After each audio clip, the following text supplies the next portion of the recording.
Écoute la trompette. Je vous passe la parole.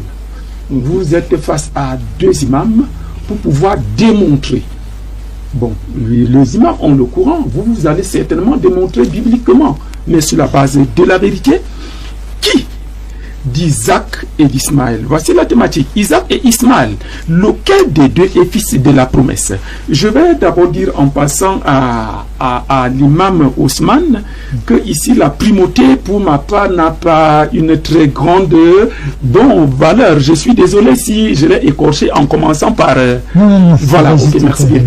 Pasteur dit, vous avez la parole. Merci. Juste pour que vous soyez introduit. Oui, merci, mais il n'a pas été seulement introduit, il a passé près de 10 minutes. Allez-y. Déjà, les téléspectateurs peuvent comprendre que mon ami l'imam et moi, nous avons deux versions de la chose. C'est-à-dire les chrétiens sont étrangers à ce qu'il était en train de dire, parce que c'est pas ce qui est écrit dans la Bible, qui existe cependant avant le Coran, des millénaires avant le Coran.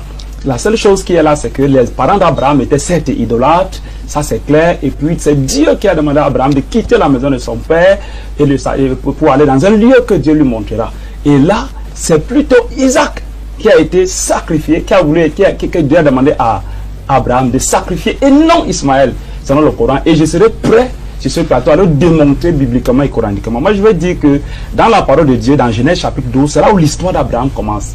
Dieu appelle Abraham de quitter son pays et la maison de son père parce qu'ils étaient des idolâtres. Alors, Dieu lui dit, je rendrai ton nom grand et tu seras une source de bénédiction. Je bénirai ceux qui te béniront, je maudirai ceux qui te maudiront. Et toutes les familles de la terre seront bénies en toi. C'est là donc la promesse, la bénédiction, toutes les familles de la terre seront bénies en toi. Par qui? D'Isaac ou Ismaël. Toute la terre sera bénie. Le salut viendra de quelle lignée? Voilà un peu la thématique de notre thème. Et au verset 7 de Genèse 12, l'Éternel apparaît à Abraham et dit, je donnerai ce pays à ta postérité. Ça veut dire la postérité que Dieu a promise à Abraham. La promesse n'était pas seulement pour un homme, c'était aussi pour un territoire donné. Et Dieu lui a parlé du pays de Canaan. Il dit de l'Égypte jusqu'à le fleuve Euphrate. Il donne un peu les dimensions comme nous connaissons dans la Bible. Mais là, la postérité, c'était la postérité. Quelle est la postérité qui a habité dans le territoire de Canaan, jusqu'aujourd'hui d'ailleurs? C'est la postérité d'Isaac et non la postérité d'Ismaël. La postérité d'Ismaël habitait en face de ses frères. Dieu continue à intervenir à Abraham, à parler à Abraham, jusqu'au chapitre 15 de la Genèse. Chapitre 15, Dieu lui dit, Abraham, ne crains point. Je suis ton bouclier et ta récompense sera grande. J'aimerais que l'imam souligne bien le mot récompense sera grande, parce que ça existe aussi dans le Coran. Et je cite la sourate 6, 84, verset 84. Et elle dit ceci. Et nous lui avons donné, parlant d'Abraham, Ibrahim, et nous lui avons donné Isaac et Jacob. Et nous les avons guidés tous les deux. Et la dernière phrase du verset 84 dit, et c'est ainsi que nous récompensons les bienfaisants. Encore le mot récompense. Ça veut dire, en ce temps-ci, de Genèse chapitre 15, Dieu parle de récompense, il donne Isaac. Dans le Coran, il ne parle pas de récompense, il donne Isaac et Jacob. Et non Ismaël, je suis désolé. Même dans le Coran, la récompense c'est Isaac et Jacob. Je parle sur le compteur de l'imam qui ne peut pas me démentir. Ce n'est qu'au verset 86 de la sourate 6 qu'on revient sur Ismaël. Parmi tant d'autres prophètes, Jésus, Moïse et l'autre, qui sont tous, sauf l'autre qui est de la famille, qui est araméenne, tous sont de la descendance d'Isaac. Donc Ismaël est un peu comme seul, isolé à l'intérieur, parmi tous les autres prophètes. Donc ça ne peut pas être Ismaël, mais plutôt Isaac. Si c'est mon propos introductif, je préfère m'arrêter d'abord là. Non, allez-y, ok, d'accord. Il ne faudra pas que vous me tombez dessus, vous avez votre tranche. D'accord, merci, je peux donc continuer. Vous voyez que quand Dieu fait la promesse à Abraham, dans Genèse chapitre 12, Agar n'est pas là. Il fait la promesse à Sarah et à Abraham. Et les deux, Abraham et Sarah, visitent le pays de Canaan que Dieu promet à leur enfant. Et Dieu a fait la promesse à Abraham à quel âge? Abraham avait 75 ans, Sarah avait 65 ans. Ça veut dire que si la ménopause a attrapé Sarah à 50 ans comme ordinaire pour toutes les femmes, 15 ans de ménopause après, Dieu lui fait une promesse. Et Dieu tient sa promesse. Mais si ce n'était pas Isaac, le fils de la promesse, quel avantage avait Dieu, que les autres appellent Allah, à te faire une femme accoucher à 90 ans? Si ce n'est pas une preuve qu'il y a quelque chose de spécial dans cette femme et dans son enfant. J'en veux pour preuve la Bible. Quand Jésus devait naître, comme quand Jean-Baptiste devait naître, quand Jean-Baptiste devait naître, contrairement à ce que le Coran dit, quand Jean-Baptiste devait naître, il est devenu muet toute la conception, jusqu'à la circoncision, que sa langue s'est détachée. Maintenant, bon, dans le Coran, c'est 3 jours qu'il est devenu muet.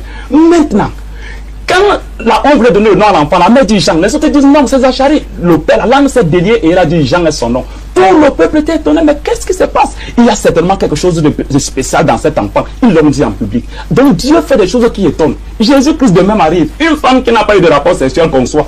Mais tout le monde peut se poser. Il y a quelque chose de spécial dans cet enfant. Et tous descendent de qui? D'Isaac. Donc quand Dieu donne un enfant à 90 ans à une femme, c'est pour montrer qu'il y a quelque chose de spécial dans cet enfant. Et dans Genèse chapitre 16, c'est là où le malheur d'Abraham arrive. Monsieur le journaliste, c'est là où le malheur d'Abraham arrive. Quand Sarah amène Abraham à avoir Agar et pour lui susciter une postérité. Qu'est-ce qui se passe? Faisons un peu un bilan de la vie d'Abraham pour les lecteurs de la Bible. De Genèse chapitre 12 à Genèse chapitre 16, ça fait 10 ans, parce que dans Genèse chapitre 16, Abraham a 85 ans. Ça fait 10 ans. En 10 ans de communion avec Dieu, Dieu a parlé à Abraham au moins 10 fois. Ça veut dire une fois par an, Dieu parle à Abraham. Et la vie d'Abraham est résumée en 4 chapitres. 12, Genèse 12, 13, 14, 15. C'est 4 chapitres. Ça fait 2 chapitres et demi. 1 an pour 1 chapitre pour 2 ans et demi. Mais lorsqu'Agar arrive dans la vie de Sarah, arrive dans la vie d'Abraham, Dieu fait 14 ans, il ne parle plus à Abraham. 14 ans, monsieur l'imam. Dans le jargon pastoral, Dieu a excommunié Abraham. Et le Coran dit quelque part, Allah est dur en punition. Ça rejoint un peu ça aussi. Dieu l'a excommunié, il a coupé la communion. Mais il n'a un problème avec Abraham, mais il n'a pas de problème avec Isaac. Parce que Isaac n'y est pour, avec Ismaël. Ismaël n'y est pour rien. C'est donc comme ça que Dieu revient dans Genèse chapitre 17, le premier verset. Il lui dit à Abraham, en ce temps, Abraham avait 99 ans. 14 ans de couper la communion coupée avec Dieu. Abraham, marche devant ma face et sois intègre. Permettez-moi de lire ce texte. Lorsqu'Abraham fut âgé de 99 ans, l'Éternel apparut à Abraham et lui dit, je suis le Dieu Tout-Puissant. Marche devant ma face et sois intègre. Un homme intègre, c'est un homme qui ne se corrompt pas. Ça veut dire qu'Abraham avait commencé à se corrompre, puisqu'il a un peu perdu la foi, baissé la foi, comme ça s'est passé un peu avec les femmes. La femme d'Adam qui l'a entraîné dans ce que nous connaissons, on a défiance. La femme de Samson l'a amené là où on connaît. La femme de David, les femmes ont entraîné Salomon à être ce qu'il a s'égarer. La femme d'Abraham, le pouvoir de la femme a amené Abraham à fléchir un peu dans la foi, à pouvoir avoir une postérité charnelle devant ses yeux. C'est là où Dieu s'est fâché. Dieu dit, sois intègre. Il dit, j'établirai mon alliance entre moi et toi et je te multiplierai à l'infini. Donc, il dit multiplierai alors qu'Ismaël est déjà là. Dieu parle encore dans le futur, monsieur l'imam. Je te multiplierai à l'infini. Abraham tombe sur sa face. La première fois qu'Abraham tombe sur sa face, il est d'abord joyeux de ce que Dieu soit revenu. 14 ans plus tard de couper communion avec Dieu. Et il est en même temps reconnaissant. Il dit, Dieu dit, voici mon alliance que je fais avec toi. Tu deviendras père d'une multitude de nations. Donc il ne l'est pas encore, même comme Ismaël est là. Parce que la femme d'Abraham, quand Dieu lui fait la promesse, c'est Sarah les entrailles d'Abraham. Donc Sarah est encore féconde. Adam lui a montré sa fécondité. Il a eu l'enfant avec Agar. Mais ce n'est pas Agar qui est sa femme. Sa femme, c'est Sarah qui n'est pas féconde. Il dit, j'établirai mon alliance entre toi et toi, je te multiplierai à l'infini. Abraham tombe encore sur sa face. Il dit, voici mon alliance qu'il fera avec toi. Tu deviendras père d'une multitude de nations. Dieu change son nom. Parce que VIP arrive, Isaac arrive. Dieu change son nom. Il dit, on ne t'appellera plus Abraham. On t'appellera Abraham. Et au verset d'en bas encore, il change le nom de Sarah. Mais on n'a pas changé le nom d'Agar. Jamais. Il change le nom de Sarah en bas. Parce qu'il y a quelqu'un de spécial. Le fils de la promesse arrive. C'est pourquoi je disais que quel intérêt a Dieu avait à donner à une femme, un enfant à une femme qui a 90 ans. Parce qu'il y a quelque chose de spécial dans ce monde-là. Dans cette femme-là. Je te rendrai fécond à l'infini. Je ferai de toi des nations et des rois sortiront de toi. Le Coran ne va pas me contredire. Le Coran ne va pas me contredire que la seule race d'Abraham où il y a eu des rois, coraniquement et bibliquement, c'est la race d'Isaac. Sinon, je lui dirais de me donner la sourate, puisque j'ai aussi le Coran, il va taper, je vois où il y a le nom d'un roi qui est de la descendance d'Ismaël dans le Coran. Parce que tous les rois sont de la descendance d'Isaac. Oui, je peux m'arrêter là. D'accord, d'accord. Merci, pasteur Baël. Je vais passer la parole aussi à Écoute la trompette du sacrifice. Je ne sais pas si à la suite de tout ce qu'il a dit, vous avez été interpellé par plus d'une fois, que vous avez pris des séquences qui vous intéressent pour pouvoir justifier ce que vous étiez en train de dire. C'est vrai que vous êtes un contre deux, mais je vous connais de coriace. D'accord. Merci, M. Théophile.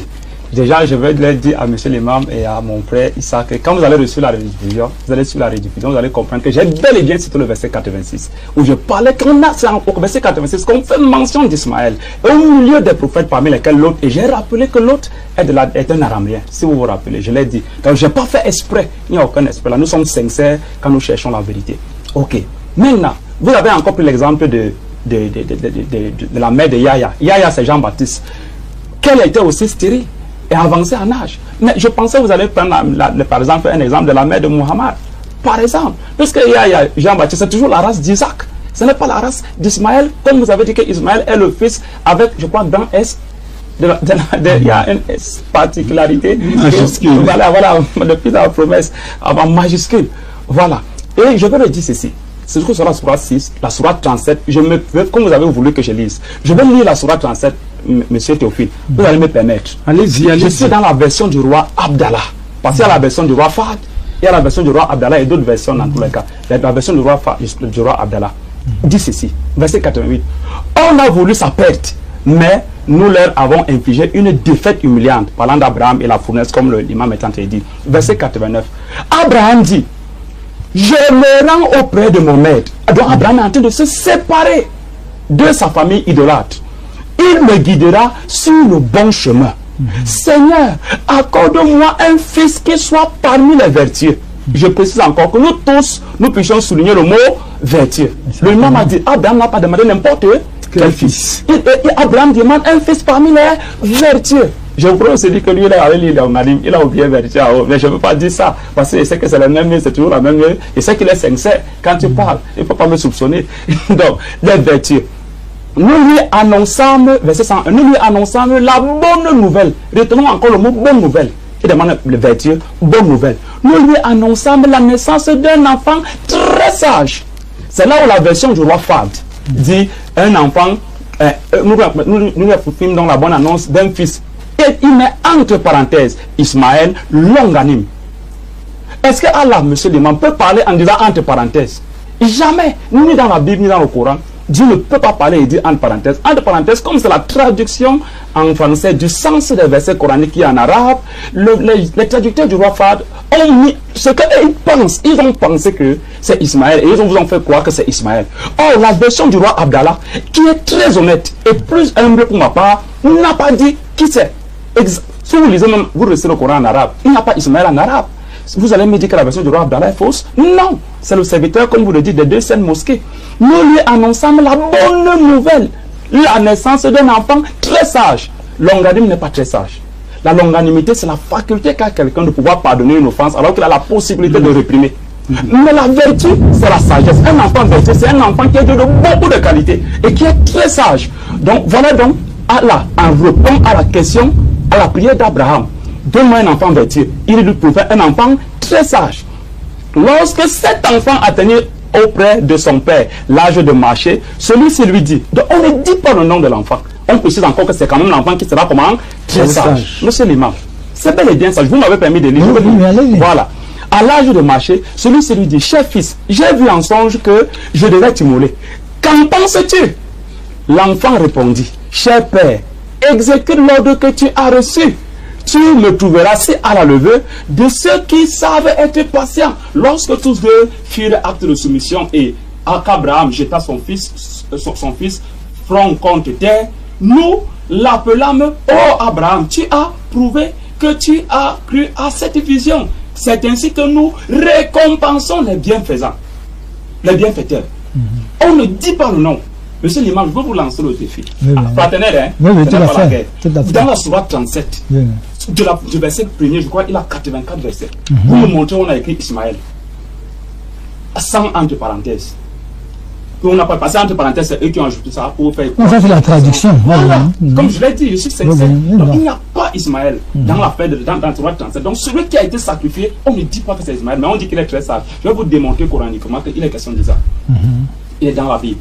Allah dit, tu as prouvé que tu as prouvé la vision. C'est ainsi que nous récompensons, encore le mot récompense, les bienfaiteurs. En vérité, c'est là une épreuve décisive. Nous avons racheté son fils par une offrande magnifique. Nous avons perpétué son renom dans la postérité. On dit le fils là, son renom sera perpétué.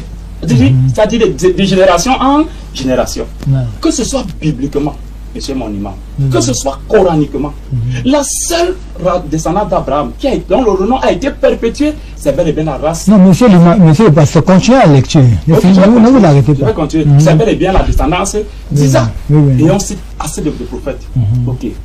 Nous avons perpétué son renom dans la postérité. Que le salut soit sur Abraham. C'est ainsi que nous récompensons les bienfaiteurs. Soyons très attentifs. Verset 111. Il était en effet, sur le nombre de mots, en effet, c'est un mot français, de nos serviteurs fidèles. Quand vous écrivez une lettre à monsieur le président de la République, et vous, monsieur le président, je vais ceci. Après, vous dites, en effet, c'est pour faire quoi? C'est pour donner la teneur à votre argumentaire, à votre rhétorique, pour rappeler ce que vous êtes, votre curriculum vitae, peut-être vos capacités, et pour dire, ici, elle rappelle l'histoire d'Abraham. Ce n'est pas une continuité, c'est un rappel. Abraham était en effet l'un de nos serviteurs fidèles. Il continue son histoire. Nous lui avons annoncé une bonne nouvelle, encore le mot bonne nouvelle. Son fils Isaac. Vous m'avez dit de continuer, voilà Isaac. Je vous ai demandé, montrez-moi, on a écrit Ismaël, que vraiment c'est Ismaël qui est là. Son fils Isaac, qui sera un prophète parmi les gens vertueux. Nous l'avons béni ainsi qu'Isaac. Donc, quand Isaac naît, Dieu bénit coraniquement Abraham et Isaac. J'aimerais aussi, je l'interpelle, qu'il me montre dans le Coran où Allah a béni Ismaël le jour et Abraham, le jour où Ismaël est né. J'aimerais avoir les preuves. Vous pouvez noter cette question qu'il me répond. Bon, parce qu'il a dit, voilà donc un fils qui est avec majuscule. Il est question d'Isaac. Il dit, nous lui avons annoncé une bonne nouvelle. Son fils Isaac, un prophète parmi les vertueux. Monsieur Théophile, voilà encore le mot vertueux qui revient. Un prophète parmi, vous l'avez dit, ce n'est pas n'importe quel fils qui demande, Seigneur, fais-moi donc une progéniture parmi les vertueux. Il dit, nous lui avons, verset 112, annoncé une bonne nouvelle. Son fils Isaac qui sera un prophète parmi les vertueux. La seule descendance d'Abraham qui est vertueux, sage. L'homme le plus sage même de la planète Terre, qui n'en aura plus jamais, sort d'où? D'Abraham, d'Isaac, Jacob, c'est Salomon. D'Ismaël à Mohamed. Même coraniquement, j'ai fouillé, je n'ai pas trouvé le nom d'un seul prophète qui descendait d'Ismaël à Mohamed. Il y a près de 1500 ans. Non, dans Mohamed, c'est 2000 ans. Comment il est si spécial? Et il y a 2000 ans, il n'y a aucune révélation, aucune continuité, alors qu'on va perpétuer le nom d'Abraham en renom. Verset 13, 14. Nous lui avons aussi comblé de nos faveurs. Nous avons aussi comblé de nos faveurs Moïse et Aaron. Ici, Moïse et Aaron, nous les avons tous guidés. Ils préfèrent même plus. Non, le verset 113. J'arrive, le verset 113. Avant 414. Nous l'avons béni. Vous n'allez pas lui demander de tout lire. Nous l'avons béni, béni ainsi qu'Isaac. On n'a pas parlé d'Ismaël. Parmi les descendants, très bien, certains sont des hommes vertueux. Vous m'avez demandé de lire, non? Certains sont des hommes vertueux, la descendance de qui? Isaac. Mais il y a aussi des mécréants. D'autres se font manifestement tort à eux-mêmes. Nous avons aussi comblé de faveur Moïse et Aaron, toujours les descendants. Bon, merci, voilà. Pasteur. Merci, c'est vrai qu'il m'a pris mon temps parce qu'il a voulu que je lisais assez. Il vous a vraiment pris votre temps. C'est vraiment un écart. Allez-y, pasteur. Je vais dire à mon frère Isaac qu'il a cité un texte du Coran où Allah a demandé d'être courtois. Et il me dit qu'il va me prendre et il fait comme il dit là. C'est pas la courtoisie ça. Il corrige son maître. Il a dit c'est son maître. Il dit que son maître est hors sujet. Et le maître a bien fait de dire qu'il n'est pas hors sujet. C'est lui. Il dit que la seule femme que l'ange a visité, c'est Sarah. C'est Agar. C'est faux. Dieu donne la promesse à Abraham et à Sarah et les deux quittent Padan Aram. Ils s'en vont visiter le pays que Dieu a donné. Et ici, Genèse 18 encore. Genèse 18, c'est qui? L'Éternel visite Abraham et Sarah sur les chaînes de Mamré. C'est Abraham et Sarah. Agar n'est pas là. Ce n'est pas Abraham et Agar. Sur les chaînes de Mamré. Comme tu cites aussi, prends le contexte de la Bible et mets le texte de Genèse 18, surtout dans la Sourate chapitre 15, le verset 53. Il dit, N'aie pas peur. Nous t'annonçons une bonne nouvelle. Parce qu'Abraham avait peur et Sarah avait peur. Ils ont vu les anges. Nous t'annonçons une bonne nouvelle. La naissance d'un garçon plein de savoir. Ils utilisent encore le même mot, plein de savoir, vertueux, très sage. Je ne crois pas que l'imam soit en train de corriger les rédacteurs du roi Abdallah. Moi, je ne récite pas l'arabe, mais au moins je fais foi ce qu'ils disent. Les deux imams disent, Abdallah et le reste. Ils n'ont pas dit, ils ont dit en effet. Ils n'ont pas cité le verset que l'imam dit là. Donc, dans la Bible, monsieur l'imam, Abraham, quand Dieu demande à Abraham de sacrifier son fils, c'est Genèse 22. Dans Genèse chapitre 21, Agar est chassée avec son enfant. Donc, Ismaël n'est plus là. Il faut bien voir ça. Ça, c'est la Bible. Et vous dites que la Bible a été en 1500. Mais Jésus, c'était quel verset? Il cite Isaïe. Et la Bible dit, Allah a dit quoi à Mohamed? Si tu es en doute de ce que je te dis là, va demander à ceux qui ont le livre avant toi. Il parle de qui? Il dit, vous nous avons réellement donné à David le Zabour et les autres, les livres des psaumes. Le Coran reconnaît les psaumes, reconnaît que Salomon avait la sagesse, que Salomon écoutait même les voix des oiseaux et des fourmis. Vous connaissez très bien ça. Il prenait ça sur quelle base? N'as-tu pas su l'histoire qui est de celui des deux personnes qui étaient envoyées? Et puis on a ajouté encore un troisième. N'as-tu pas lu? Allah lui-même dit que n'as-tu pas lu? On a lu ça où? Le Coran explique bien que c'est dans l'évangile, dans le Nouveau Testament, le livre des Actes des Apôtres, chapitre 11. Antioche, la cité d'Antioche. Et les envoyés, Barnabas et Paul. On a ajouté un troisième qui? Agabus. C'est le Coran, la version du roi Fahd. Cette fois-là, qu'il aime, qui a entre parenthèses, qu'il le dit. Donc, la Bible a été écrite avant le Coran. Donc, là, je dis encore que l'enfant de la promesse, coraniquement parlant, le seul verset qui montre encore que c'est la promesse, quand Isaac doit naître, Allah a fait la bonne annonce. Heureusement que le Coran, l'imam a reconnu, contrairement à M. Issa, qu'on n'a pas dit Ismaël. Dans la sourate 37, il n'y a pas Ismaël dedans. C'est un ajout des rédacteurs du roi Fahd, entre parenthèses. Il a reconnu, c'est bien. Donc, dans la chronologie, on ne parle même plus d'Ismaël dans Genèse, dans la sourate 37. C'est bel et bien d'Isaac. Donc, je ne sais pas où ils vont trouver ça. Il n'y a pas deux promesses. Il y a une seule promesse. La Bible dit en Galates 3. La promesse a été faite à Abraham et à sa postérité. Il n'est pas dit aux postérités, comme s'il s'agissait de plusieurs. Mais tandis qu'il s'agit, en ce qu'il s'agit d'une seule postérité, c'est-à-dire à Isaac, à Christ, qui est l'Isaac de la promesse. Il n'y a pas deux postérités. Est-ce que vous pouvez lire, un pasteur, vous pouvez lire le verset 16 de la Genèse, chapitre 12, verset 16. Il a lu. Oui. Chapitre 12, le verset 16. Oui. Dieu parle par exemple de, disons, commenter Genèse. C'est vrai que vous me prenez encore mon temps. Non. Je ne voudrais pas que vous me distrayez. Il n'y a plus assez de temps. Allez-y. Ok. Je voulais même... Non, laisse. Qu'elle lise. Il traita, Genèse chapitre 2, verset 16. Il traita bien Abraham à cause d'elle. Et Abraham reçut des brebis, des bœufs, des ânes, des serviteurs, des servantes, des ânesses et des chameaux. C'est tout. Ça, c'est Genèse 12, verset 16. Je crois qu'il veut plutôt dire Genèse 17. Parlant de la promesse que Allah a faite que son élève était en train de citer là. Genèse 17. Permettez-moi de revenir à Genèse 17. Dieu promet de bénir. Non, lisez le verset. Le verset, vous ne lisez pas, vous commentez. C'est ça le problème. Vous commentez. Mais c'est ça, c'est sa tranche. Non, avant de commenter, vous lisez le verset, et puis maintenant vous commentez. Pasteur Guy a avancé. Il me soumet. Non, ça va, je m'excuse, ok. Ça va, je m'excuse. Le pasteur Guy dit que vous finissez, vous grignoter toutes ces secondes. Non, ça va. Ok. Allez-y, je vous en prie. C'est quand vous lisez dans Genèse, la promesse que Dieu a faite à Genèse 17, le verset 20. À l'égard d'Ismaël, c'est ce qu'il veut. Je t'ai exaucé. Il a exaucé qui? Abraham? Non, Agar, dans son affliction. Voici, je le bénirai. Je le rendrai fécond et je le multiplierai à l'infini. Il engendrera 12 princes et je ferai de lui une grande nation. Dieu a donné la même promesse à Abraham, à Adam, il va remplir la terre. Ce n'est pas la promesse de l'alliance. La promesse de l'alliance, c'est que Dieu n'a pas dit ici que Dieu va bénir par Ismaël. Toutes les familles de la terre seront bénies en Ismaël. Mais il a promis qu'il va multiplier la descendance d'Ismaël. Et Dieu a accompli cette promesse. Dans Genèse chapitre 25, le verset 13, Dieu dit, voici les noms des fils d'Ismaël. Parce qu'il a dit là, il affrontera 12 princes, les fils d'Ismaël, par leur nom, selon leur génération. Nebajoth, premier-né. Vous pouvez compter avec moi. Kedar, Abdil, Mifsam, tout ça, Aïda, 12. Voilà Allah qui accomplit la promesse qu'il avait faite à Agar. Il donne à Ismaël 12 princes. Il le multiplie. Et ils sont les chefs de leur peuple. Voilà. ce que la Bible déclare. Vous m'avez posé la question, je vous ai répondu. Donc, la promesse, Genèse 17, verset 20, n'a rien à voir avec une promesse de bénédiction de toute la terre par Ismaël. Mais ça a à voir avec la multiplication. Et Ismaël va être multiplié. Il y a aussi, par exemple, ils ont fait assez de temps. Maintenant, ils sont courir. Allez-y. Mais c'est le journaliste. On vous écoute.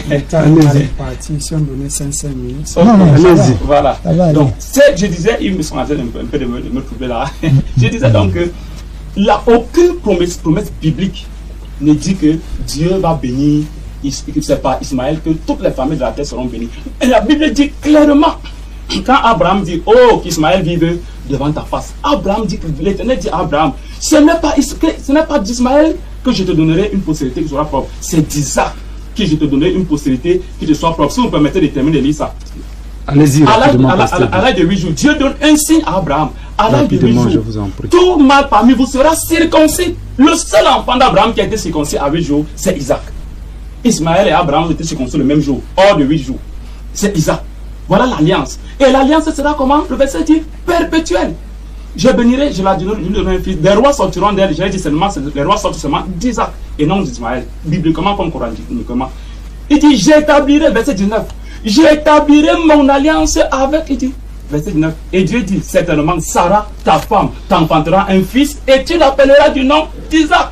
J'établirai mon alliance avec lui comme une alliance perpétuelle parmi sa postérité après lui. Bibliquement, l'alliance de Dieu, c'est Isaac.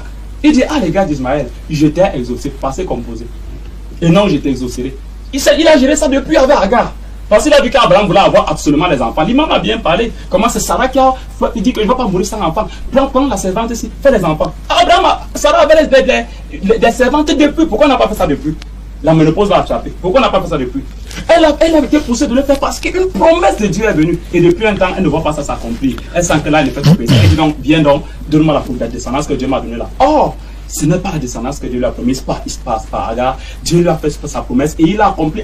Sarah avait 90 ans. Abraham avait 100 ans. Ok, merci. Monsieur. Écoute la trompette. Honorer une servante au détriment de la femme légitime. Ismaël est né de la femme servante, alors qu'Isaac est né de la femme légitime. Ça, c'est Djoko depuis une banlieue de Yaoundé. Vous grignotez le temps du pasteur, pourtant, il souffre de vous écouter. Lorsque vous parlez, laissez aussi le pasteur parler. Oui, chers téléspectateurs, on a compris. Bien, soyez bénis. Voilà Antoine Bagno depuis une banlieue de Yaoundé. S'il vous plaît, s'il vous plaît, reprogrammer l'émission pour la prochaine fois, car ils ne s'en sortent pas du tout. Ils sont du... Oui, je ne sais pas, nous verrons ça avec les invités, si ils pourront. Bien, monsieur Issa, vous avez la parole, je vous en prie. Oui, ok, le pasteur a dit beaucoup de choses, et quand je disais que j'attendais qu'il vienne entrer dans mon piège, c'était juste pour essayer d'étendre l'atmosphère. Oui, d'étendre l'atmosphère, merci bien. Justement, comme je disais, dans Genèse 12, verset 2, Dieu dit, je te bénirai, il dit à Abraham, et je ferai de toi une grande nation. Dans Genèse 18, Dieu dit à Abraham, je te bénirai et je ferai de toi une grande nation. Oui. 2 fois, je te bénirai et je ferai de toi une grande nation.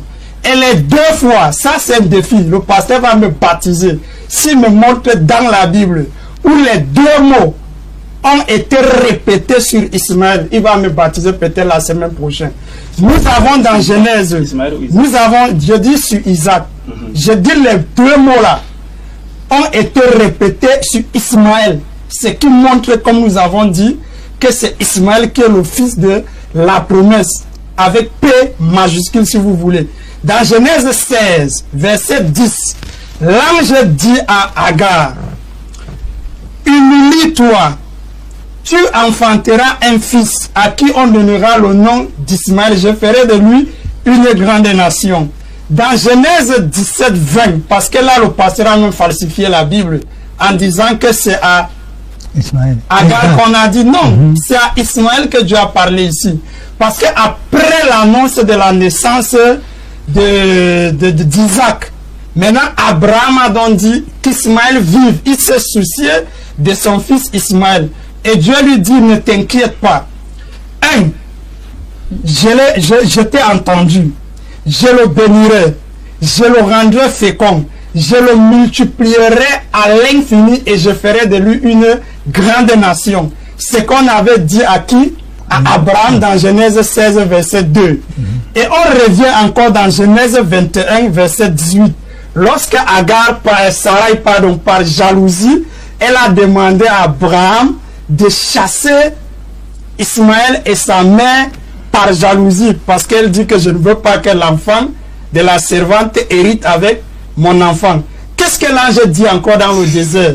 L'ange dit toujours à Agar que lève-toi, prends le garçon, saisis-le par la main, car je ferai de lui une grande nation. Les 2 fois qu'on a dit qu'on fera d'Abraham une grande nation, on l'a dit sur Ismaël et on n'a jamais dit ça sur Isaac. Si le pasteur me montre un seul verset ou 2 versets qu'on a répétés, je ferai d'Ismaël, d'Isaac une grande nation, les 2 fois qui ont été répétées sur Abraham, les 2 fois qui ont été répétées sur Ismaël et les 2 bénédictions qu'on a dit avec la même phrase sur Ismaël. S'il me montre là où on a dit ça sur Isaac, il me baptise. Et pour chuter, puisque vous avez parlé beaucoup, moi je n'ai même pas trop parlé, c'est que vous allez savoir, quand vous prenez Genèse 25, verset 1 à 2, oui, c'est vieille folie. On dit Abraham prit une autre femme au nom de Ketura et elle lui a donné 6 enfants. En tout, Abraham avait 8 enfants. Est-ce que vous comprenez? Le seul enfant parmi les 8 qui a porté le nom de l'Éternel, le nom de Dieu, c'est Ismaël. C'est pourquoi j'ai dit c'est un débat qu'on peut clôturer en 5 minutes. Les 7 autres enfants, personne parmi les enfants là n'a porté le nom, elle qui est Emmanuel, Gabriel, Joël, Samuel, qui est un nom théophore, le mot elle qui est le nom de Dieu. Donc c'est l'ange qui est venu dire à Agar, tu vas enfanter un fils. L'ange est envoyé par qui? À qui? Par qui? Par Dieu. À qui tu vas donner le nom de Ismaël. Ismaël qui veut dire Dieu m'a entendu, ou bien Dieu entend, qui est le nom de Dieu. Comment donc, pour répondre à la femme, comment donc l'enfant qui n'est pas un enfant légitime, entre parenthèses, mais qui vient porter le nom de Dieu au détriment de l'enfant légitime qui ne porte pas le nom de Dieu? Et si Dieu a voulu que Sarai n'enfante pas avant Agar, c'est parce qu'il y avait un plan. Nous disons que Ismaël est le fils de la promesse par excellence, parce que Dieu a voulu que le message universel vienne du métissage. C'est-à-dire, Abraham a pris sa propre sœur. Vous allez trouver ça dans Genèse 20, verset 12. Sarai est la sœur même d'Abraham, sa demi-sœur. Et Agar a été pris en Égypte. Et selon la loi mésopotamienne, voilà pourquoi j'ai sorti cette Bible. Malheureusement, il n'y a pas de temps. Les 2 mariages sont légitimes. Bon, peut-être on va encore reprogrammer la semaine prochaine. Nous allons c'est ce que les téléspectateurs souhaitent, parce que nous allons comme ça, nous courons pour chuter. Monsieur l'imam, pas seulement toi, mais aussi ton copanéliste seront baptisés par le pasteur, si Dieu le veut. Bon, si Ongen écrit depuis Yaoundé, si Sarai s'est fâché d'Agar, c'est parce qu'Agar s'est mal comporté. À vous écouter, on a l'impression que Sarai était méchante et ce n'est pas vrai. Monsieur Issa, je crois qu'on va vous baptiser la semaine prochaine, 7 à 7 allures là. Bien, l'autre disait, elle revient en disant je souhaite que l'émission soit reprogrammée. Puisque c'est le téléspectateur ici qui dicte la loi, bien je vais vous permettre que je fasse l'inverse. Moi j'ai été indexé. Il a tellement dit des choses qui ne sont pas parce vraies. Que vous êtes seul sur deux. Oui, il a tellement dit des choses qui ne sont pas vraies. Moi ça ne me gêne pas. Si on pouvait seulement respecter le même nombre de temps. Non, mais nous respectons. Allons-y. Il dit ceci, qu'il m'a été baptisé. Je crois que M. Issa est sincère. Oui. Je l'envoie dans Genèse, le chapitre 26, le verset 2 à 3. Je vais citer. Le verset premier. Il dit, et Isaac alla vers Abimelech, on parle d'Isaac maintenant, roi des Philistins à Guéra. L'Éternel lui apparut et dit, ne descends pas en Égypte, demeure dans le pays que je te dirai. Verset 3. Séjourne dans ce pays-ci, je serai avec toi, je te bénirai. Dieu bénit, promet bénir Isaac. J'espère que après déjà toi et l'autre habit, parce qu'on va aller aux autres du baptême.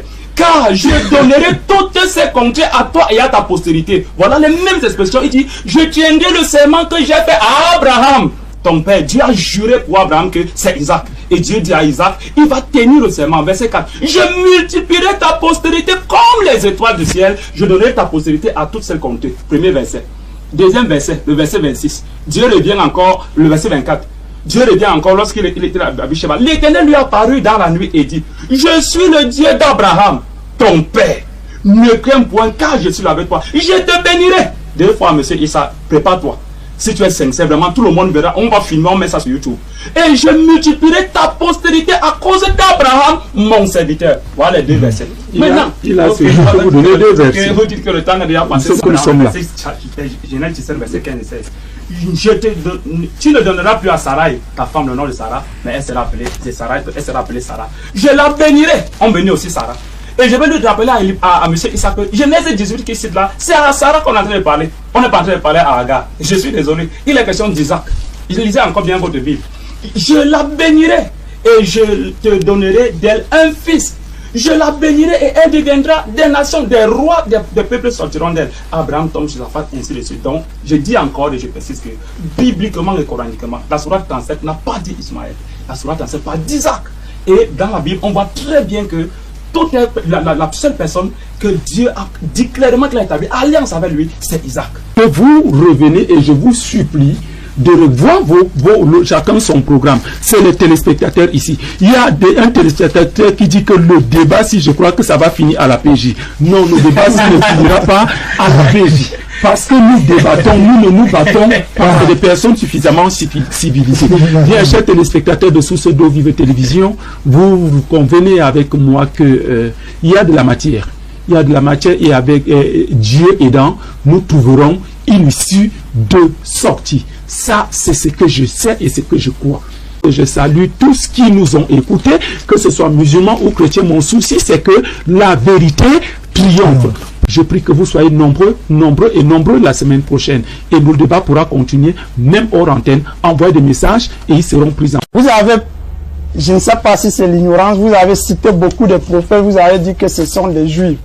Ici dans la sourate 4, verset 163, Allah dit, nous t'avons fait une révélation comme nous fîmes à Noé et aux prophètes après lui, et nous avons fait révélation à Abraham. Abraham n'était pas juif. À Ismaël n'était pas juif.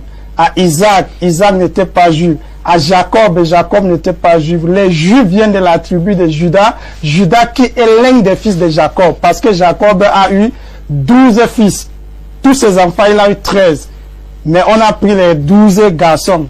On n'a pas considéré Dina, qui était une fille. Parmi ces 12, Juda est né. Et les juifs viennent de la tribu de Juda. L'expression juif. L'autre n'est pas un juif. Jonas n'est jamais un juif. Donc il ne faut pas parler des choses que vous ne maîtrisez pas. Maintenant dans la sourate 19, verset 54, Allah dit Wafkur fil kitabi Ismaïla. Mentionne Ismaël dans le livre. Innahu kana siddiqan innahu kana sadiqal wadi wa kana rasulan nabiyya. Il était fidèle à ses promesses. Ça, c'est une qualité d'un homme vertueux. Et il était un messager et un prophète. Il ordonnait à sa famille la prière et la zakat, qui est l'aumône. Comme nous avons dit dans le Coran, les deux enfants d'Ismaël sont des prophètes. Et d'Abraham, pardon, sont des prophètes. La sourate 37, verset 112 à 113, Isaac est prophète. Abraham lui-même, il était un prophète. La sourate 14 porte son nom. Dans tout le Coran, il n'y a aucune sourate qui porte le nom d'Isaac. Est-ce que vous comprenez? Donc ce n'est pas parce que dans une sourate, on n'a pas cité nommément Ismaël, que Ismaël n'est pas mentionné ou parlé à l'intérieur de cette sourate. Il y a beaucoup de sourates où Ismaël est même cité, Isaac n'est pas cité dans cette sourate-là. Bon, maintenant nous allons revenir à l'essentiel. Qui des deux est l'enfant de la promesse? Je vais d'abord fermer le Coran. Merci. Oui, et là nous allons entrer dans la Bible, s'il plaît à Dieu. Nous avons Genèse 16 à partir du verset 8. Il dit Agar, c'est l'ange qui parlait à Agar, il dit d'où viens-tu et où vas-tu? Elle répondit je fuis, j'ai pris la fuite loin de Sarai ma maîtresse. L'ange de l'Éternel lui dit retourne chez ta maîtresse et humilie-toi devant elle. L'ange de l'Éternel lui dit je multiplierai beaucoup ta descendance et on ne pourra pas la compter tant qu'elle sera nombreuse. L'ange de l'Éternel lui dit voici tu es enceinte, tu enfanteras un fils à qui tu donneras le nom d'Ismaël car l'Éternel t'a entendu dans ton affliction. Ici on voit c'est Dieu lui-même qui envoie un ange de demander à Agar de rentrer, d'aller se soumettre, d'accepter tout ce qu'on va lui faire comme maltraitance parce que Dieu a une promesse pour elle. Une promesse, pardon, pour elle et pour son enfant. Tu enfanteras un garçon à qui tu donneras le nom d'Ismaël. Nous avons dit dans Genèse 25, verset 1 à 2, Abraham prit une autre femme du nom de Ketura. Elle a donné 6 autres enfants à Abraham, qui fait 8 enfants. 6 plus Ismaël et Isaac, ça fait 8. Et parmi tous les 8 enfants, le seul enfant qui porte le nom de Dieu, elle, c'est Ismaël. Chaque fois que Ismaël était en danger, Dieu a toujours envoyé un ange pour secourir cet enfant. D'accord. J'ai dit parmi ça, c'est un défi que je vais donner au pasteur. Parce qu'on dit que Ismaël, c'est un enfant illégitime. Il vient d'une union illégitime, mais c'est l'ignorant. Ceux qui le disent sont dans une ignorance chronique. Selon la loi mésopotamienne. Agar était marié à Abraham. Justement, le texte dit que Sarai donna pour femme à Abraham Agar. Je peux lire ici. Non, c'est pas important. J'ai posé juste. Et vous pouvez lire ça dans Genèse 16, verset 3. C'est Agar, c'est Sarai qui prend Agar. Elle donne pour femme. Cette histoire-là. Et c'est ce qui s'est passé. Excusez-moi, je vais chuter. C'est ce qui s'est passé avec l'autre Léa, Rachel, Zilpa et Bilha. Quand Jacob avait servi pour avoir Rachel, on lui a trompé, on lui a donné Léa qu'il n'aimait pas, de laquelle même Jésus est né.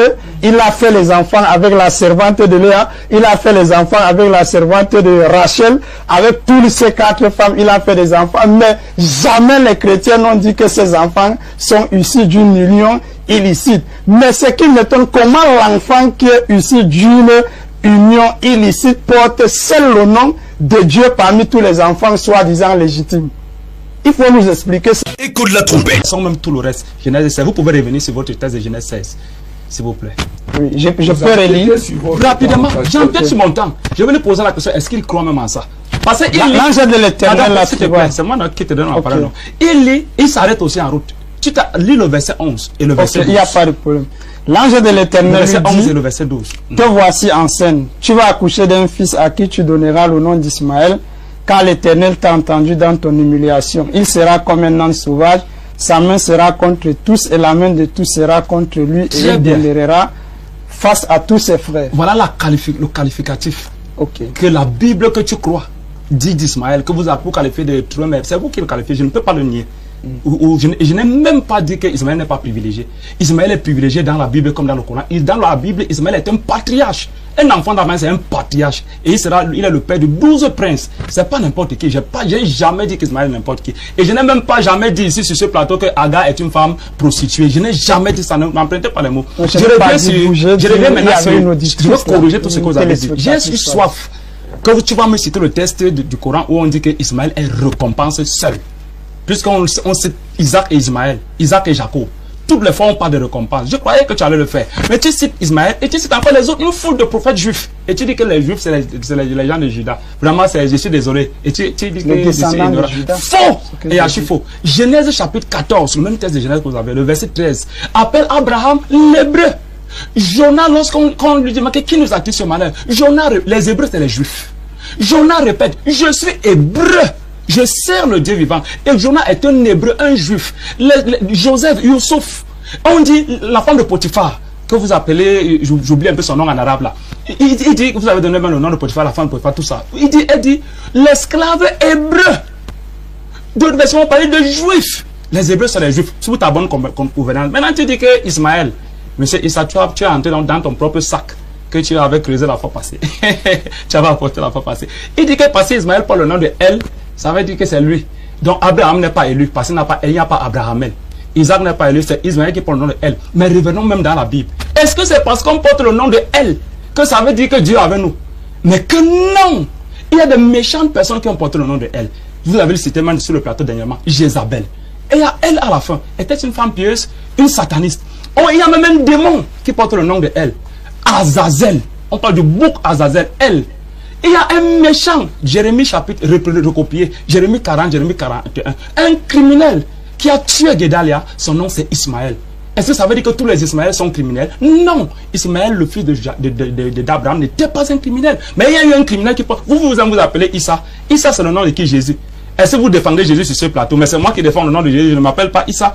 Et si on faut même faire une comparaison entre les noms des descendants d'Isaac et les descendants de Jacob qui portent le nom de Elle, je vous lance le défi. Je vais citer Ézéchiel, Joël, Gamaliel, Daniel, Samuel, Emmanuel. Citez-moi le nom des gens d'Ismaël qui portent aussi le nom de Elle. On voit.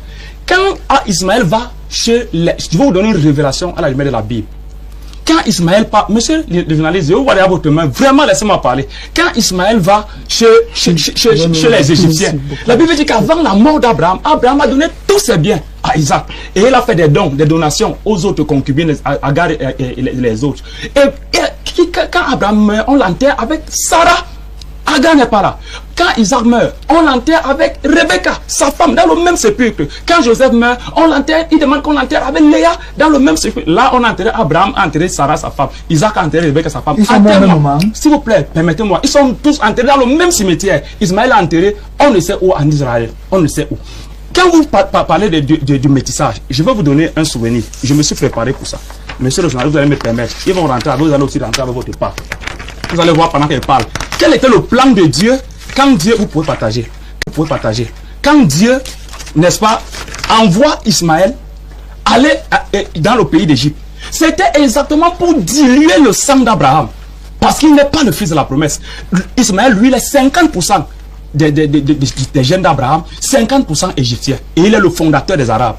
Isaac est 100% araméen, 100% araméen. Donc il est 100% Abraham. Jacob, 100% Abraham. Or, Isaac est 50%. Deuxième génération, Nebajot, qui n'existe pas dans le Coran, mais qui est dans la Bible. L'un des premiers fils d'Ismaël. Nebajot a 25% d'Abraham. Et dont le sang d'Abraham est dilué à 75%. Quand on arrive jusqu'à... Je peux montrer aux téléspectateurs qu'ils voient, parce que c'est très important. Quand on arrive jusqu'à la 14e génération, parce que quand on parle du plan prophétique, la Bible dit qu'il y a 42 générations, 14 générations, 3 fois avant la venue du Messie. À la première 14e génération, dans les gènes d'Ismaël, des descendants d'Ismaël, il reste 2 gouttes de sang. 2. Je vous lance, vous allez voir 2 gouttes. La 15e génération, 1 goutte. Ça veut dire que si on fait la goutte épaisse, il n'y a même plus rien. La 16e génération, mon frère, le sang d'Abraham est diminué à 99,99%. Ça, c'est seulement la première 14e génération. Et il y a encore 28 générations. Ils vont se partager 1 goutte. Les Arabes n'ont pas 1 goutte de sang d'Abraham sur eux. Et le plan de Dieu a réussi. C'est la diluer le sang d'Abraham en envoyant Ismaël chez les Égyptiens. Or, Isaac est resté avec le 100%. Marie n'est pas n'importe qui dans le Coran, ni même dans la Bible. Elle n'est pas n'importe qui. Elle est, et le Coran dit, Sourate 38, verset 45 à 46. Je vais lire. Et rappelle-toi, Abraham, Isaac et Jacob, nos serviteurs puissants et clairvoyants, nous avons fait d'eux l'objet d'une distinction particulière. Elle a dit que Ismaël, c'est le VIP. C'est la majuscule, grande majuscule, comme il disait dernièrement. L'objet d'une distinction particulière, 2 points. Le rappel de l'au-delà. Montre-moi un texte où on a dit que Abraham, Ismaël, Nebajout. Le rappel de l'au-delà, mes frères. Mais vous ne me montrez pas. Mais je lis où on parle qu'ils sont le rappel de l'au-delà. Écoute la trompette. Venant sur l'imam. Je croyais que quand il va citer arabe, j'attendais seulement qu'il va dire en arabe Ismaïl. Mais il n'a pas dit Ismaël. Ça veut dire qu'il confirme qu'en arabe, Ismaël n'existe pas. Et il ne peut pas entendre ou comprendre l'arabe plus que les versions du roi, les serviteurs du roi Abdallah et Fad. Parce que même les gens du roi Fad n'ont pas vu Ismaël en arabe. Toi-même, tu l'as reconnu la fois passée. Donc ton frère a dit qu'il faut qu'on soit saint d'esprit. Quand on fait une démonstration coranique, il parle de la religion comparée, théologie comparée, mais on compare. Le bon sens, c'est la chose du monde la mieux partagée. Allah a dit, il a cité les textes dernièrement qu'il donne ça pour ceux qui raisonnent. Le raisonnement, c'est la faculté de dire le vrai du faux. Dieu, sur la 37, verset 89, il dit, moi je pars vers mon Seigneur et il me guidera. Il a été séparé de sa famille ou pas? Seigneur, fais-moi don. Soulignez le mot faire don d'une progéniture d'entre les vertus. C'est le choix d'Abraham. Vous savez qu'Abraham n'a pas demandé n'importe quel enfant.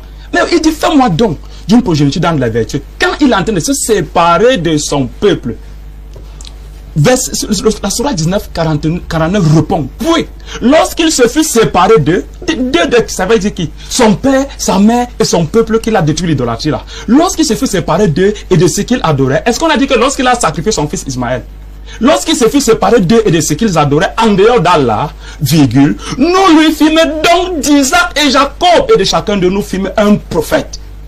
On ne peut pas être plus connaissant qu'Allah. Lorsqu'il se fut séparé, nous lui fîmes donc d'Isaac et de Jacob. Monsieur l'imam, lisons aussi, on doit être saint d'esprit comme votre frère a dit. Moi j'entends ça, n'importe qui entend ça comprend que c'est Isaac qui est le fils de la promesse, qui est le don de vertu.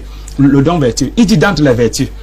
Le verset 111 dit, nous lui annonçâmes la bonne nouvelle, la naissance d'un enfant très sage.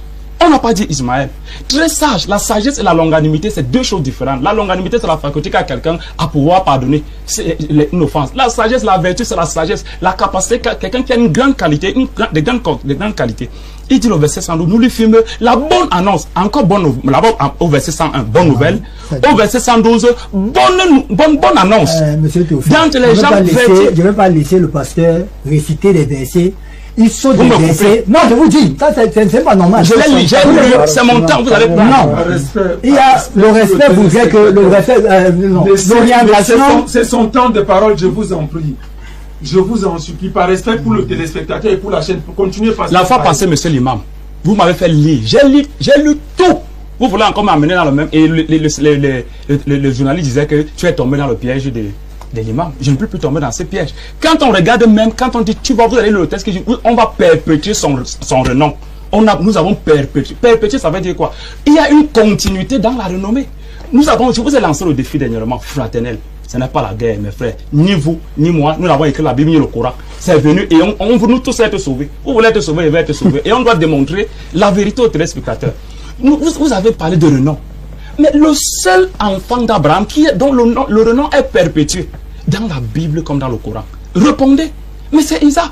On ne voit aucun descendant d'Ismaël à Muhammad. Aucun prophète coranique. Qu'on dit qu'il descend, et Allah lui-même dit que je t'envoie vers un peuple dont les ancêtres n'ont pas été avertis. C'est pas moi qui ai écrit. On voit Isaac, Jacob, et quand on voit même la qualification que Dieu fait à Israël, Israël n'est pas n'importe quel peuple dans le Coran. Même dans le Coran, il dit, souviens-toi, Surah 5, verset Al-Maïda, verset 20. Souviens-toi, quand Moïse dit un jour à son peuple, oh mon peuple, rappelez-vous des faveurs dont Allah vous a comblé. Il a choisi de nombreux prophètes parmi vous et a fait de vous un peuple des rois. Il vous a accordé plus de bienfaits qu'aucune autre nation n'a obtenu dans ce monde. Il y a une sourate qui parle d'Ibrahim, la sourate d'Ibrahim. Il y a une sourate qui porte le nom de Mohammed. Regardons les noms des descendants d'Isaac ou de Mohammed qui existent dans le Coran. La sourate 3, Al-Imran, c'est la famille d'Imran. Imran, le père de Marie, selon l'islam. La Marie a toute une famille qui porte son nom. Mais donnez-moi le nom aussi, la sourate où il y a dit le père de Mohamed ou le père de l'autre, Daga ou la mère de... Mais Al-Imran, sourate 10, la sourate 10 c'est la sourate Jonas, un juif. Sourate 12, Houd, sourate 12, Joseph, Youssouf, un juif. Sourate 19, Mariam. Le nom de Mariam, ça veut dire la Marie, la mère du Seigneur. Et le Coran dit clairement, il n'y a pas de problème. Le Coran dit clairement de Marie. 7, Allah, il dit que, puis les anges disent, oh Marie, en vérité, Allah t'a choisi, t'a purifié et t'a préféré à toutes les femmes du monde. La version du roi Fahd dit des mondes. C'est moi qui ai traduit ça. Mais c'est le français. Ils connaissent mieux l'arabe là plus que nous tous ici. Et ils ont traduit en français. Le français est accessible à tout le monde. Donc Marie n'est pas n'importe qui. La descendance d'Isaac n'est pas n'importe qui dans le Coran. Et il dit encore, permettez-moi de vous avoir le temps.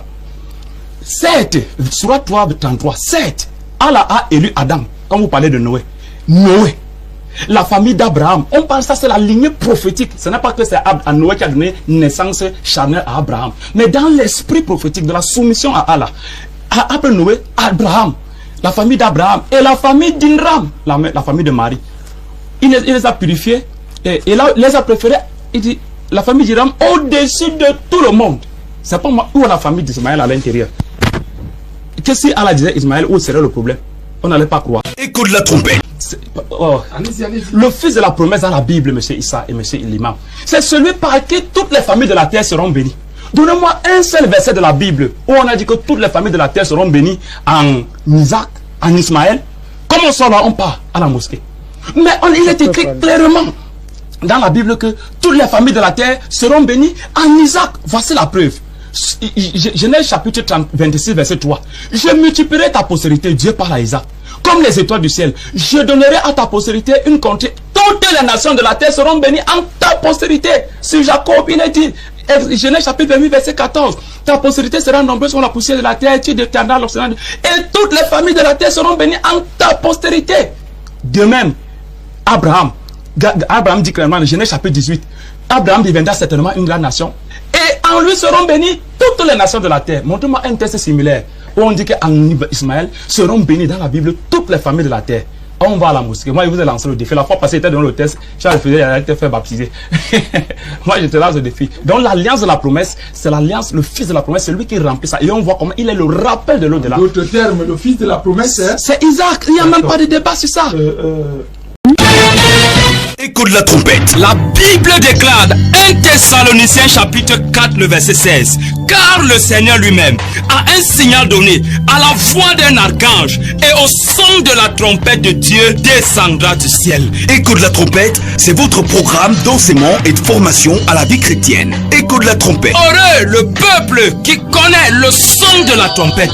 Il marche à ta clarté, ô Éternel. Heureux le peuple qui connaît le son de la trompette. Des clés pour une marche chrétienne victorieuse. Quand le peuple de Dieu connaît le son de la trompette de Dieu, c'est un peuple qui se sanctifie, c'est un peuple qui marche dans la sainteté, dans la pureté, dans la crainte de l'Éternel. Or, la crainte de l'Éternel, c'est la haine du mal. Le retour de Jésus-Christ est proche. La trompette sonne.